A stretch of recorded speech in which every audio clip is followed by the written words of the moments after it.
Hello, welcome back to the Stay Fitness channel. If you're new to this channel, my name is Daniela and I help women get to know their hormones in order to achieve optimal health and body composition. If you're already a member of this channel, I welcome you back. Thanks so much for being here. I know I haven't shown my face in a while. I'm really happy to be back after holiday and other stuff, but I'm hoping to be back on like full on lots of videos and lots of ideas from now on. So today I'm really excited about this recipe. I took it from channel Keto, which I'm sure you know of, super famous in the keto world. And she made this bread like really, she didn't announce it like, oh, like a massive revolution, but it's actually carnivore, so animal based, and it's really good, like really good, really easy, few ingredients. You're only gonna need cream cheese, eggs, whey protein powder, isolated, and yeah, those, and did I say cream cheese? Cream cheese butter, which I think I said it. But yeah, few animal-based ingredients, then few other things, and you're gonna get a nice kind of brioche style bread that it actually tastes good. So let's have a look how to make it. So I'm gonna give you the list of the ingredients with the grams in the description below. So I'm just gonna list the ingredients. So you're gonna to melt the butter and the cream cheese in a microwave for 1 minute. You can also use a broiler if you don't have a microwave.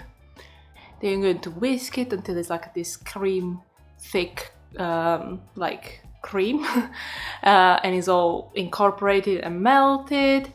And then you're going to add the eggs, 2 large eggs, the whey protein powder, and then all the baking powder, xanthan gum, which is really minimal, cream of tartar, baking soda, and I added a teaspoon of honey. You can add a teaspoon of your favorite sweetener or just nothing. This bread I didn't add any salt because the cream cheese is already salty.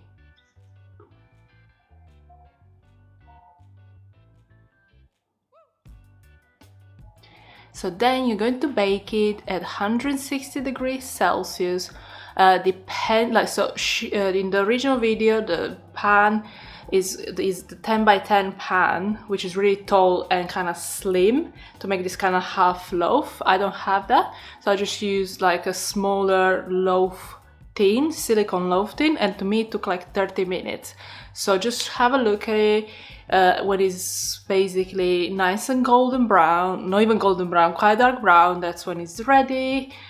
She bakes it, or he, I actually don't know who has the channel, for 45 minutes because the loaf tin is tall and slim, so of course it takes a little bit longer. You could use some molds to make like those donut molds to make bagels as well. And here is the loaf. It looks really nice and fluffy. The only thing which I knew 100% would happen is that the bread inside is a little bit wet, and if that's how it is, like you can't have it all, unfortunately. You're not gonna have a perfectly dry bread that is not dry. Like when it's loads of eggs and cheese and stuff, it's always a little bit wet. But I tried to toast it this morning and it actually removed that wetness a little bit. So you can toast it. I put in the toaster and it gets it a little bit, dries it a little bit, so maybe toast it in a pan with a bit of butter. I think you would achieve a nice result. But the best thing is the taste is actually nice. You actually want to eat it even on its own, which I'm very surprised. It has a subtle sweet taste. It doesn't taste eggy, it doesn't taste cheesy, it just tastes nice. So I know you're going to ask me in the comments below, can I use this protein powder? Can I use collagen? Can I use egg white protein powder? I don't know. You could try and see how it is. I wanted to honor the original recipe, just try as it is, because I usually straight away start changing things and then I don't know if the recipe works. This time I did it by the book and it came out well. So yeah, you could try and substitute things and see if it works anyway. I think the whey protein powder really adds to the final flavor and texture. But yeah, let me know in the comments below if you're going to try it, try and change it. But yeah, I really recommend it. As I say, it's carnivore. It doesn't, apart from having those baking powder things, which are usually allowed for most carnivores, is everything else is animal based. So yeah, I think this is like the best carnivore bread so far, apart from maybe the protein sparing bread, but then protein sparing bread on its own is not really tasty. This one actually tastes nice. And yeah, so yeah, thank you so much for watching this video. If you're still here watching, if you're new, if you're first time stumbling on this channel, maybe consider subscribing, checking out the rest of my channel. I thank you so much for watching. I'll see you next time.